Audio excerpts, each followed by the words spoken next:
Welcome to the Tough Decisions Network. This is our special Saturday edition called Step Up Your Game with Dan. I'm your host, Dan Hanford, and I'll be discussing topics to help you make better decisions to increase your productivity, increase your sales, and improve your overall marketing. Visit toughdecisions.net to sign up for our free weekly entrepreneur email. Before we get started, let's hear from one of our sponsors. Have you ever thought about investing in real estate, but find yourself so busy that you don't have time for it? Do you have FOMO, which is the fear of missing out? At HanfordCapital.com, we help investors with passive real estate investments that project better returns than traditional investment vehicles such as the stock market. If you'd like to find out more about our passive real estate investments, visit HanfordCapital.com. That's HANDFORD Capital.com. We will jump on a call with you to discuss your investment goals and to see if our investments are a good fit for you. This advertisement is not to be construed as an offer or recommendation to buy or sell a security. Visit HanfordCapital.com. On the podcast with us today is Jarrod Haning. He's an award-winning speaker featured on ABC Nightline for his real estate investing and TEDx for his performance coaching. Jarrod specializes in a Nobel-nominated process that allows you to access your next breakthrough on demand by learning to think at a higher level. As a result of this process, his clients normally double their income in the first year by purposely working less hours. He's also a classically trained musician, an avid mountain biker, and a world tickle champion in the 5-year-old category. Welcome to the podcast, Jarrod. Thank you, sir. Good to be here. So I want to, dive into a little bit of your background here, and it looks like you're a classically trained musician. So tell us a little bit about that. Yes. I got 2 college degrees in that. Probably got about 20,000 hours sitting in a closet in a basement somewhere with no windows, sawing away on my instrument. I'm the principal violist with the South Carolina Philharmonic, and I used to work full-time in music for several years until I switched over to working as a performance coach. So how does being a musician kind of help you, or, what does that have to do with being a performance coach, if you will? That's a great question. There's something about your brain and music, though, that might help to tie it together. Some people don't know this about your brain when you're engaged in music, but whether you are singing along to the radio while you're driving down the road, or maybe clapping your hands to a concert or something like that, anytime you're engaged in making music, you are using more of your brain than any other activity. And this contrasts with other activities like athletic behavior. The more your body is performing as an athlete, the less of your brain you're using. Your brain actually quiets down, and then there's kind of a meditative state. And the reason is the brain can't afford to be soaking up glucose that needs to be going to the muscles. But music is the opposite. You're actually using more of your brain. So now for the connection, what does that have to do with success in business? If you take a musician's brain and you open it up, there is a network, a neural superhighway network. It's called the corpus callosum, and it allows the right and left halves to communicate better. And in a musician, the corpus callosum is so much thicker that you can visibly see the difference with your eye. Their years of being involved in music has forced their brain to rewire itself to handle the bandwidth. Because in music, you are having to process logic, math, prediction, timing, rhythm, that kind of thing, speed, but you're also having to process art and story and meaning and color and purpose. And by holding both of those at the same time, the music comes out in the middle of it. In business, it's a little bit different situation. Anytime somebody is having a struggle with their business, they keep hitting the same obstacles, don't have enough time, don't have enough money. Whenever that's happening, there are 3 things that are going on. Number 1, they're already doing all they know to do. They're not slacking, they're not lazy, they're trying everything they can think of to try, they're working hard, they're burning the midnight oil. Number 2, everything that they're doing makes sense to do. It seems like a good idea at the time. Their friends say it's a good idea, they go to advisors, it seems like a good idea, but they're still stuck. Like they haven't broken through, they haven't gotten over the hump, still running up against obstacles, not enough time, not enough money. What that means is a breakthrough in their situation will at first not make sense. If it made sense for them to do, they'd already be doing it. And that's the catch, because your brain cannot think of what doesn't make sense. That's just not how it works. So a breakthrough in your business will first happen as a breakthrough in your thinking. And that's where we begin to look at how can leaders and business owners learn to access different parts of their brain on demand so that they can elevate their thinking, begin to raise up their mindset, see the world from a different perspective, start to act like a CEO and a leader and not like a worker or an administrator, so they can reach more people. And one of the tools that we're able to use to give people that breakthrough is it's called the mind scan. And what it does is it prints up a graph of their thinking patterns. And by doing that, we're able to see exactly where their next breakthrough is by leveraging different ways of thinking, different processes in the brain, so that we can start to see more of the music coming alive in their business. It sounds to me like the mind scan is kind of something, similar to like the Myers-Briggs or a scale like that. How does the mind scan differ from those kind of scales? A lot of people very familiar with DISC, Myers-Briggs, Strength Finder, things like that. And those are wonderful tools. They're very helpful for a lot of things. They have some faults. I don't want to like poo-poo them for these faults. They're prone to self-reporting error because they're questionnaire based. So your brain, as you're going through it, part of your brain process is trying to predict what they're getting at. Oh, well, I think they're trying to get at this, so I'm going to answer this way. Or, oh, well, I think this question is about this topic, so I want to be seen as this kind of person, so I'm going to answer this way. There's no way around it. That's just how our brains are wired. What makes the mind scan different is that it is a scientific measurement of how you think. It is as unique as you are. And because of that, it gives you information that is actually helpful. When somebody takes the DISC or Myers-Briggs, those tend to be more personality, more outlook-based assessments. And the information they provide, while it's cool and fun to share with your friends and join Facebook groups about, it's not actually helpful. It doesn't give us what we need to have a breakthrough in your situation so that you can double your income by working less hours. It'd be similar to going to the doctor and the doctor says, it's okay, you have this, and don't worry because we have a 60% success rate with treating it. That's cool information, but it's not helpful information. Helpful information would be, what side of that 60% line are you? That would tell us what we need to do next. And the mind scan provides that insight, exactly where you need to go next for the breakthrough in your business.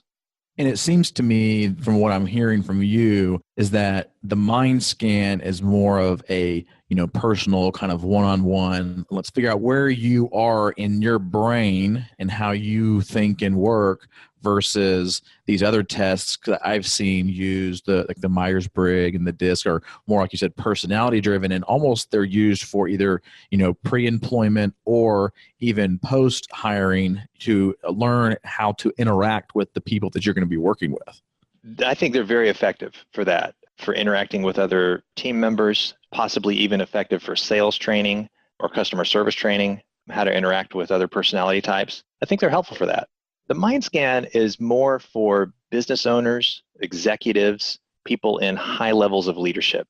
This is what allows them to double their income by working half as many hours. This is what allows them to level up their life so that they can be more effective, they can make a bigger difference, they can reach more people. So how does the mind scan help you as a performance coach? Well, when you go to the doctor, at least hopefully, does not say, I don't know what's going on. Why don't we take this and see what happens? The doctor doesn't do that. What the doctor does is say, I don't know what's going on. So let's march you down the hallway to the MRI room, take a picture. And the radiologist prints up the picture, goes, right here's the problem. The doctor goes, I know how to fix that. When you go see a life coach or a therapist or something like that, they say, I don't know. What do you think? What do you think you should do? Well, back to that breakthrough in your thinking. What you think you should do is what has you in the problem to start with. When you go see, when you go see a strength coach, you don't go to the gym and the strength coach says, I don't know, what exercise would you like to do today? The strength coach says, do 3 of these, do 2 of those, come back tomorrow. And as a result, you get the result in your life right away. So in my work as a performance coach and a mindset mentor, showing people how to think at a higher level, the mind scan is like that MRI at the doctor. It is no guessing. It is no waste of time. Do 3 of these, 2 of those, see me tomorrow. You now have the result. Can you share with the listeners what is the difference between a mindset versus maybe like an attitude? Yes. Common. I would say misconception or conflation of ideas. And this is how I would describe mindset. If you put pencil to paper and you are trying to solve $10,000 in 1 month, the situations that your brain will think of, the solutions your brain will come up with, the leverage and the way you access your gifts and your team will be way different than if you put pencil to paper to come up with $100,000 in 1 month. What will get you to $10,000 will not get you to $100,000. In order to get $100,000 a month, you're going to have to think at a higher level. You're going to have to think on a greater scale. You're going to be coming up with more innovative solutions. Well, now the cool thing is now that you're thinking on that level and that scale, making an extra 10 is child's play because your thinking has increased. Well, one of the experiences that I've had recently myself is I had achieved a certain point in my business, and I came to the realization, actually I was at an event earlier this year, I came to the realization that the same level of thinking that got me to where I was the same level of thinking that will prevent me from getting to the next level. Oh, wow. Prevent. That's like, man, that's like a reality check. That's a strong way to look at that. But I would agree. That's the situation. I know several of the listeners, a lot of them are very task oriented or checking off the to-do list type of people. In the green room and in some of your stuff that you had sent me before the podcast, I read off that, your claim is that, being focused on getting things done can kill your productivity, and checking things off your to-do list, actually lowers your income. Can you talk on that a little bit? Yeah, it's counterintuitive. It does go against some common advice in the culture. The common advice is kind of like advice you get from your mom. It's oftentimes well-meaning and good intentioned. That makes sense. It sounds like a good idea, but we need to look at, does it actually work in reality? And being focused on getting things done, that type A driven individual, those are the people that have more on their to-do list than they have time to get done. At the end of the day, they feel like even though they returned 100 emails, they had 27 phone calls, they went to 3 meetings, they skipped lunch, they stayed late, they checked all these things off your to-do list. Despite all of that, deep down inside, they feel like they didn't move the ball forward. There's a sense of like emptiness and almost guilt that their day was spent being busy, doing little tasks that somebody else should be doing. The mindset that looks to get things done, that is focused on getting things done at all cost, what it does is it has you looking to get things done. Consequently, it just creates more things for you to do. And it doesn't matter if that's going to move the ball forward or not, or if it's leveraging your genius. Being focused on getting things done doesn't cause them to get done. What causes things to get done is building systems to support you. If you're listening to this and you're in a position of leadership, I want you to write this down. If I'm doing the work, my business is falling behind. And the reason is, if you're doing the work, that means in that moment, you're not building systems to support you or people to support you. So you are going to have to do the work tomorrow. You don't have a business, you just have a job. Being focused on checking things off your to-do list, the reason it lowers your income, well, just take a look at your to-do list. And 99% of the things on your to-do list are $10 or $15 an hour tasks. The kind of things that you could easily delegate or outsource and pay somebody $10 or $15 an hour to do. The more time you spend checking those things off your list, that's like trying to solve a bad strategy with stubbornness. You cannot outwork a bad strategy. What you have to do is start your day with your $1,000 an hour task. End your day with the $10 an hour task. Along those same lines, I'm thinking of people that I know that always seem to be working very hard all the time, and they don't seem to be getting anywhere. And a lot of these people, like you had mentioned, are, that type A, they might even own their own business, and, they seem to always be working, but they just don't have time for anything else. Yeah, it's frustrating, very frustrating. I feel for them because it makes sense, but it doesn't work. And the brain can only think of what makes sense. Your breakthrough will at first not make sense. Have you done any mind scans, like comparing people who are like yourself, who have a musician background versus those who do not have a musician background, and how those compare on the mind scan, or does it not really have that much of an impact?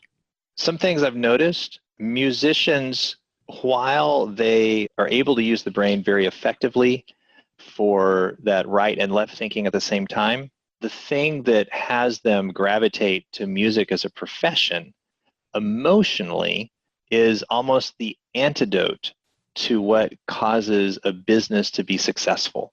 Mm-hmm. It's like the nonprofit syndrome. Nonprofits have this mission that they're passionate about, and part of the reason they're passionate about it is because they want to serve a population that can't afford it. But in order to continue serving the population, we have to have money coming in. Like, somebody's got to keep the lights on. And that's the dilemma. By charging, we feel like we're just serving the population. And that's one of the common traits I've found among musicians versus high business leaders that take the mind scan. So in general, what have you seen is the most common blind spot that you see once people go through the mind scan and have that mind scan review done?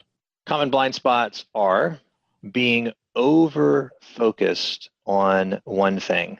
This goes back to the music thing. Music is this sweet spot in between gently holding logic and art, reason and math and beauty, gently holding them, not saying one is more important than the other. Business, the reason many people get tripped up is because they have something that they're very good at, and in their mind, it becomes the only thing that matters.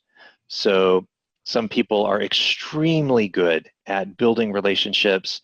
They're the person that you want as the hostess of a party. They're the person you want as a salesperson because they're so good at building relationships. The problem is the way their brain is wired, they suck as leaders. They can't delegate. They feel guilty for providing direct feedback. It's very difficult for them to be straight because they're worried about how other people feel. So the business suffers. Some people are overly focused on getting things done. Get things done at all costs. That's all that matters. Let's go, go, go, go, go. And the way the brain is wired, it's very difficult for them to slow down and, is this something I need to be doing? What is it costing me to spend this time doing this as opposed to researching somebody else that can help me do it? It's difficult for them. Some people are so heavy on process and planning, and for them, that's the only thing that matters. Granted, they make excellent computer engineers. They make excellent CPAs. We need people like that. The downside is you have a business meeting where somebody stands up and says, hey, last month was great. We closed an extra 10 accounts. Look at what we did. Somebody else stands up and says, man, last month was great. I had 3 people call in, say they're happier with their account representatives than they've ever been before.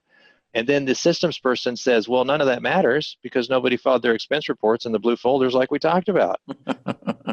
I can definitely see the issues that would arise at that situation. So how many of these mind scans have you performed up to this point? 400, 500. For the listening entrepreneur that is listening to this podcast right now, without even seeing their mind scan, after they take this mind scan, what kind of advice could you give them? Okay, there's 2 pieces of advice that I would give them. Number 1 is remember that what makes sense to you is actually what's getting in the way. The thing that is going to set you free will at first sound like a bad idea. This is very similar to when you were learning to ride a bicycle and they just took the training wheels off. You didn't have it yet. You were a little wobbly. You had never experienced balance, so your brain didn't have a folder for that information. Your crazy Aunt Jenny comes by and she goes, hey, what you need to do is go faster, because when you go faster, it's easier to balance. And in that moment, you realize why they call her crazy Aunt Jenny, because that was the worst advice you had ever gotten in your life. If I can't balance going slow, the heck? Going fast is just going to make it worse. Okay, so number 1, remember that your breakthrough will at first seem like a bad idea. If you're type A driven and it feels irresponsible to spend time planning, spend time delegating, because you could use that time to actually be getting things done, That's your clue that planning and delegating are actually your ticket to having more free time in your life. The second piece of advice is to start your day with the thing that makes it rain. What creates the demand for business in your line of work? What causes the customer to raise their hand and say, can I have your product or service? Start your day with the making it rain task. End your day with the bringing in the harvest task. Reason being, making it rain tasks, marketing and sales are infinitely scalable, and they pay $500 an hour. I've got a commercial real estate agent client. He's making $3,000 an hour. Got a nonprofit executive. She's making $5,000 an hour. They're infinitely scalable. But bringing in the harvest is always a $10 or $15 an hour task that somebody can be trained to do. For crying out loud, there are eye surgeons out there that are doing 45 eye surgeries a day. And the way they do it is they have pinned down the one thing that is the riskiest part of the operation. And in the case of eye surgery, that is inserting the new lens. Everything else they have delegated and outsourced. They've got people that they pay $10 an hour to prepare the room and lay out the supplies. They've got people they pay $20 an hour to hand them the right tools in the right time. They've got people they pay $30 an hour to sedate the eye. They've got people they pay $40 an hour that have been trained and mentored by them to make the opening incisions in the eye. They've got people they pay $50 an hour to remove the lens. Now, the eye surgeon can come in, drop the new lens in place, and leave. Their time is now worth $10,000, $20,000 an hour because they're able to see so many patients. Somebody else sutures up the eye, somebody else helps the patient get out, somebody else teaches them how to write, because they have pinned down the one thing that makes the biggest difference. Have you ever done a mind scan on somebody and they said that it was not a very good picture or accurate picture of them? Yes, I have. Oh, yes. The mind scan is not a panacea. It is not a cure-all. It's not snake oil. Sometimes I wish it was. There are people that it's just not a good fit for. About 1 in 100 people will take it and they will say, I don't know. That didn't sound like me at all. Now, here is what I think is really going on. I mean, you can read the validation studies about the Hartman Value Profile, the reason it's Nobel nominated. I mean, you could go into that, just millions of pages. It's ridiculous. What happens usually when I'm going through a breakthrough map with somebody and we're getting close to, like I said before, the thing that doesn't make sense to them, that sounds like a bad idea. What they usually say is, no, that's not me at all. I'm very friendly. I'm very outgoing. And then they go on to describe a situation. They say, for example, somebody comes to me and I see that they're suffering and they're hurting, but I know exactly what they need to be doing differently. So I just tell them, if you'll go do this thing, you won't feel bad anymore. Yeah, that's kind of what the mind scan revealed.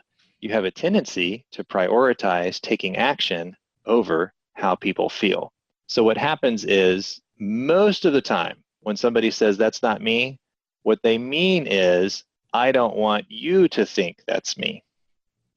So I'm sure people up to this point that are listening are going, okay, you've talked about this mind scan thing. Do I have to go somewhere and actually sit down and put a ball cap on that hook me up to a bunch of cords and wires? Or how do I take this mind scan, device or process? What is the mind scan? Where can I take it?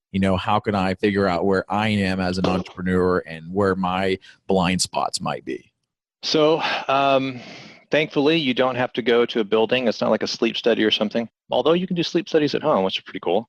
There is a few practitioners in the United States that have access to it. I happen to have access to it. Taking the mind scan, getting your breakthrough map, getting clear on your zone of genius and what's going to get you from $50 an hour to $500 an hour. It's a $500 value going through that process. And it's just absolutely amazing. But I have a link that allows people to take it at no cost. And I'd be happy to share that with your listeners if they want to try it out, see if it's a good fit for them. Of course, it's not a good fit for everybody. So mindsetperformance.co, mindsetperformance.co.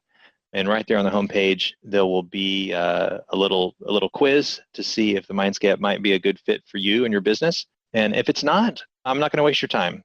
So if it looks like it might not be a good fit, it might not be helpful in your situation, then I've got some free training for you. You can go ahead and take that free training and learn how to double your income by working less hours.